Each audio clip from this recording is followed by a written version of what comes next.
Hi guys, എല്ലാ കൂട്ടുകാർക്കും പുതിയൊരു വീഡിയോയിലേക്ക് സ്വാഗതം. അപ്പോൾ നമ്മളിന്ന് വന്നിരിക്കുന്നത് K2ൻ്റെ കോഴ്സ് എക്സ്റ്റൻഷൻ എങ്ങനെ ചെയ്യാം എന്നുള്ളൊരു വീഡിയോ ആയിട്ടാണ്. കുറേ പേര് നമ്മുടെ കമൻറ്റിലൊക്കെ വന്ന് ചോദിച്ചിരുന്നു. അപ്പോൾ അവർക്ക് വേണ്ടിയിട്ടാണ് നമ്മുടെ ഇന്നത്തെ വീഡിയോ.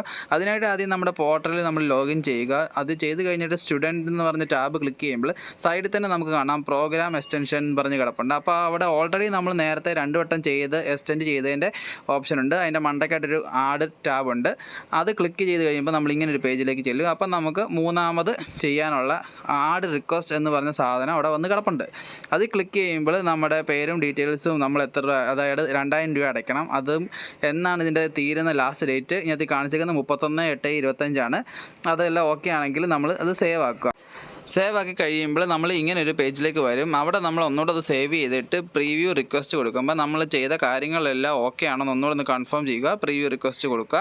അപ്പോൾ പിന്നെ നമ്മളിങ്ങനെ ഒരു പേജിൽ വരും. നമ്മളത് സേവ്ഡ് ബൈ സ്റ്റുഡൻറ്റ് എന്ന് പറഞ്ഞാണ് സ്റ്റാറ്റസ് കിടക്കുന്നത്. എല്ലാം ഓക്കെ ആണ്. അതിന് നമ്മൾ പേയ്മെൻറ്റ് ഓപ്ഷനിലേക്കാണ് പോകുന്നത്. പേയ്മെൻറ്റ് ഓപ്ഷൻ നമ്മൾ ഓൺലൈനിലെല്ലാം ചെയ്യുന്ന പോലെ തന്നെ 2 ഗേറ്റ് വേ ഉണ്ട്. ഫെഡറൽ ബാങ്കിൻ്റെ ഉണ്ട്, HDFCയുടെ ഉണ്ട്. ഏതെങ്കിലും ഒന്ന് സെലക്ട് ചെയ്യുക, മേക്ക് പേയ്മെൻറ്റ്.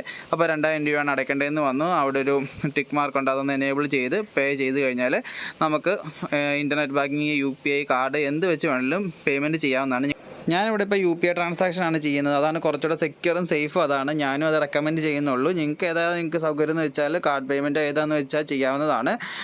അപ്പോൾ നമ്മൾ UPI പേയ്മെൻറ്റ് നമ്മുടെ UPI ID കൊടുക്കുക. നമ്മുടെ ഫോണിൽ ഏത് ആപ്പിലാണ് UPI ID നമ്മൾ കൊടുത്തതെന്ന് വെച്ചാൽ അതിൽ റിക്വസ്റ്റ് വരും. അത് അക്സെപ്റ്റ് ചെയ്ത് നമ്മുടെ പിന്നും അടിച്ച് കഴിഞ്ഞാൽ നമുക്ക് നമ്മുടെ അക്കൗണ്ടിൽ നിന്ന് ക്യാഷ് പോകുന്നതാണ്. അതിവിടെ ഓട്ടോമാറ്റിക്കലി അപ്ഡേറ്റ് ആകുന്നതുമാണ്. ഇത്രയുള്ള കാര്യം. ഇതാണ് കുറച്ചുകൂടെ സിമ്പിളെന്ന് എനിക്ക് തോന്നുന്നുണ്ട്.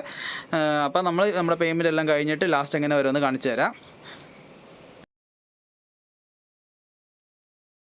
ഇവിടെ ഇപ്പോൾ നമ്മൾ ഫോണിൽ റിക്വസ്റ്റ് അക്സെപ്റ്റ് ചെയ്ത് പിന്നും അടിച്ച് കഴിഞ്ഞ് അതിപ്പോൾ കണ്ടിന്യൂ ക്ലിക്ക് ചെയ്ത് കഴിഞ്ഞാൽ ഇവിടെ അപ്ഡേറ്റ് ആവുന്നതാണ്. നമ്മുടെ പേയ്മെൻറ്റ് സക്സസ്ഫുൾ ആണ്. അപ്പോൾ നമുക്ക് അവിടെ നിന്ന് തന്നെ റെസിപ്റ്റും കാര്യങ്ങളും എല്ലാം ഡൗൺലോഡ് ചെയ്തെടുക്കാവുന്നതാണ്. ഞാനിപ്പോൾ റെസിപ്റ്റ് നിങ്ങൾക്ക് ഡൗൺലോഡ് ചെയ്ത് കാണിച്ചു തരാം. നമ്മുടെ റെസിപ്റ്റ് ഏകദേശം എന്താണ്ട് ഇങ്ങനെ ഇരിക്കുന്നതാണ്.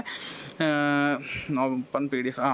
അപ്പോൾ ഇത്രയുള്ള കാര്യങ്ങൾ, നമ്മുടെ പേരും നമ്മൾ എത്ര അടച്ചത്, ഈ പ്രോഗ്രാം എന്തോ സംഭവം എന്താണെന്നുള്ളത് അത്രേ ഉള്ളൂ. പിന്നെ ബാക്ക് ടു ഹോം പേജ് നോക്കി പിന്നെ പോയി തിരിച്ച് സ്റ്റാറ്റസ് നോക്കിയാൽ നമ്മുടെ മൂന്നാമത്തേത് അവിടെ എനേബിൾ ആയി കിടക്കുന്നത് കാണാം. ഇനി അവിടുന്ന് അവർ അപ്രൂവൽ ഉണ്ട്, അതിന് വേണ്ടിയുള്ള വെയിറ്റിംഗ് ആണ്. അപ്പം സബ്മിറ്റഡ് ബൈ സ്റ്റുഡൻ്റ് എന്നാണ് ഇപ്പോഴത്തെ കറണ്ട് സ്റ്റാറ്റസ്. ഇത്രയുള്ള കാര്യം. അപ്പോൾ ഇത് എല്ലാവരും ചെയ്യുക. ഫൈനൽ ചാൻസ് ആണെന്നാണ് പറയുന്നത്. ഇങ്ങനെയൊരു ചാൻസ് കാണത്തില്ല. അപ്പം ഈ 2000 രൂപ അടച്ചാൽ നിങ്ങൾക്ക് 2 ചാൻസോടെ കിട്ടുന്നതാണ്. അപ്പം പുതിയൊരു വീഡിയോ ആയിട്ട് അടുത്ത ദിവസം വരുന്നവരെ it's me Harikrishnan signing off.